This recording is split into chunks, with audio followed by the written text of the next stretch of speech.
नमस्कार विद्यार्थी मित्रांनो, पीसीएम विथ ऋषिकेश या माझ्या यूट्यूब चॅनलमध्ये आपलं स्वागत आहे. तर मागच्या लेक्चरमध्ये आपण प्लेनचे काय कन्सेप्ट बघितला. आता त्याच राहिलेले कन्सेप्ट आज आपण कंटिन्यू करणार आहे. हे सगळं न्यू सिलेबस मधीलच मी घेत आहे. तर कालचे आपल्याला कोणते कोणते कन्सेप्ट राहिले बघा. एक इक्वेशनचा टाइप राहिलेला, म्हणजे काय तो normal form of equation of a plane हा राहिलेला. म्हणजे त्याचा फॉर्म्युला बघा, normal form of equation of plane r bar dot n cap is equal to p. हा आहे normal form of vector equation. हा आहे normal form of vector equation. समजलं? r bar dot n cap is equal to p. p हा distance of a plane from the origin. p काय? Distance of plane from the origin. आणि n cap कसा काढायचा बघा.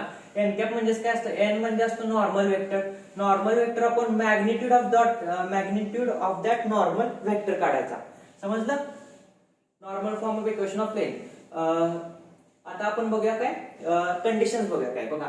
जर LMN direction cosines of normal to a plane, जर LMN हे direction cosines आपल्याला दिले असतील कशाचे? नॉर्मल टू द प्लेन, जे प्लेनच्या नॉर्मलचे डिरेक्शन कोसाइन्स LMN दिले असतील, तर n कॅप कसा काढायचा हा बघा. n cap is equal to LI cap plus MJ cap plus NK cap. हा झाला n कॅप. समजलं?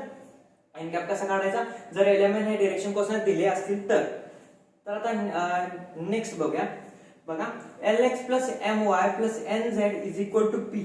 हे काय? Normal form of Cartesian equation. Normal form of Cartesian equation हे काय होतं? Normal form of vector equation होतं. हे आहे normal form of Cartesian equation. याच्यानं आपण अशा कन्सेप्टचे प्रॉब्लेम भरपूर येतात. Lx plus My plus Nz is equal to p. p काय आहे तुम्हाला सांगितलेलं, distance of the plane from the origin. समजलं?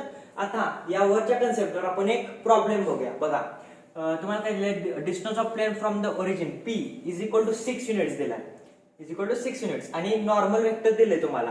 काय बघा, 2i cap minus j cap plus 2k cap. हे आहे नॉर्मल वेक्टर. तर कसं काढायचं? आपल्याकडे फॉर्म्युला आहे r bar dot n cap is equal to p. r bar dot n cap is equal to p. p आहे 6. r bar dot n cap कसा काढायचा बघा.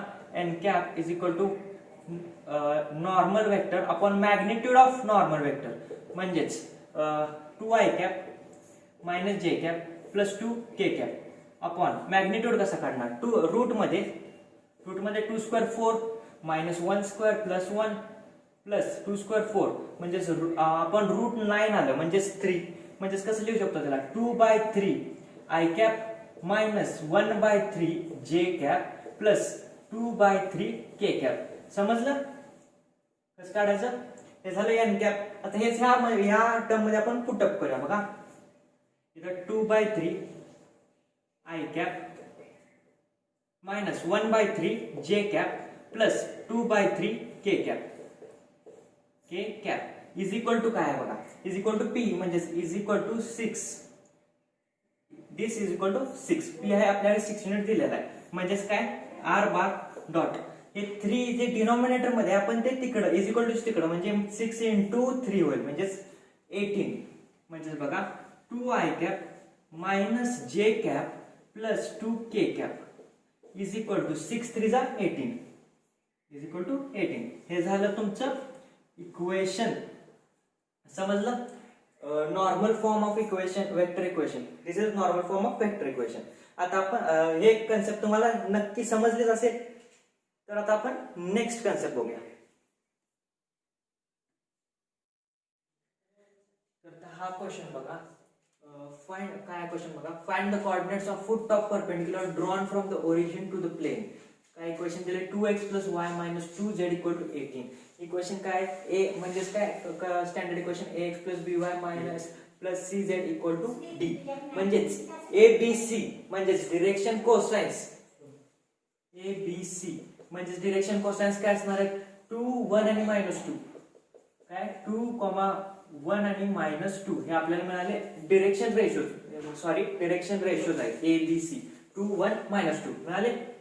तर आता यावर आपण डिरेक्शन कोसाइन्स काढूया, कारण आपल्याला काय लागणार आहे? Coordinates of foot of perpendicular साठी l, m आणि n लागणार आहेत. म्हणजे डिरेक्शन कोसाइन्स म्हणजे बघा काय येणार आहे? 2 square 2 upon l is equal to 2 upon काय ना रूट मध्ये 2 square plus 1 square plus 2 square म्हणजे रूट 9 म्हणजे 3. L equal to 2/3, M equal to 1/3 and N equal to -2/3. मिळालं. तर आता आपल्याला काय करावं लागेल, पहिला इक्वेशन फाइंड करावं लागेल. Lx plus My plus Nz is equal to P मध्ये कन्वर्ट करावं लागेल.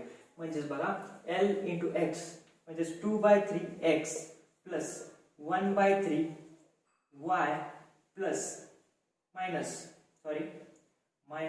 2/3 z is equal to P काय येणार 18/3 करावं लागेल आपल्याला इथं. म्हणजे 6 येणार आहे. P आला आपला 6, P इक्वल टू 6 आला. मग आता ह्या ज्या व्हॅल्यू आपल्याला मिळाल्याच आहेत, L ची व्हॅल्यू आहे P ची पण मिळाली, M आहे N आहे, या टर्म मध्ये पुटअप करा. ही मगाशी माझ्याकडून कन्सेप्ट सांगायची राहून गेली. काय बघा हा फॉर्म्युला आहे, the coordinates of foot of perpendicular. जर आपल्याकडे डायरेक्शन कोसाइन्स असतील तर आपण व distance of plane from the origin P असेल तर यात पुटअप करून आपण coordinates of foot of perpendicular काढू शकतो. तेच आता पुटअप करायचं. P ची व्हॅल्यू 6 आहे, या ज्या व्हॅल्यू आहेत म्हणजेच बघा कोऑर्डिनेट्स काय आले L 2/3 into 6, 1/3 into P6 into -2/3 into 6. हे आले coordinates of foot of perpendicular. हे कॅल्क्युलेट करा, तुम्हाला कोऑर्डिनेट्स मिळून जातील. तर आता हा प्रॉब्लेम बघितला. आता आपण नेक्स्ट कन्सेप्ट बघूया.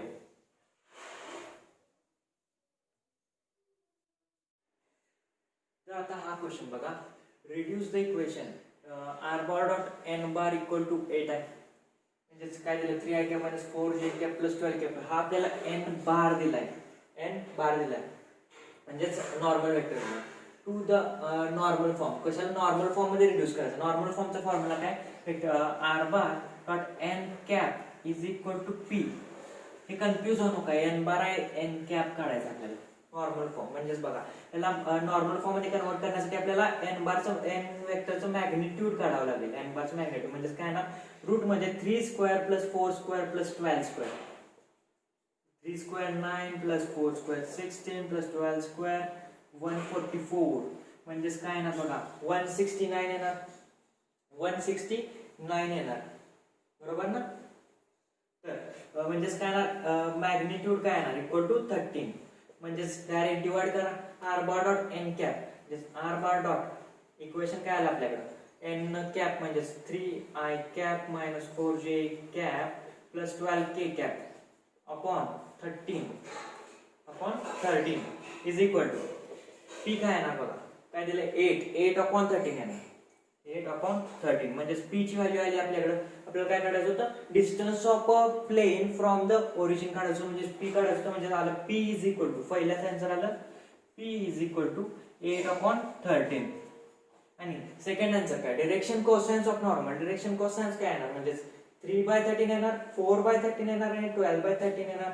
बघा सेकंड आन्सर डायरेक्शन कोसाइन्स 3/13 येणार आहे. आपण डिवाइड केले म्हणजे काय असतं हे काय आहेत डिरेक्शन रेशियोज आहेत, त्याच्या अपॉन त्याचं मॅग्निट्यूड 3/13 मायनस 4/13 आणि 12/13. हे झाले डिरेक्शन कोसाइन्स. समजलं.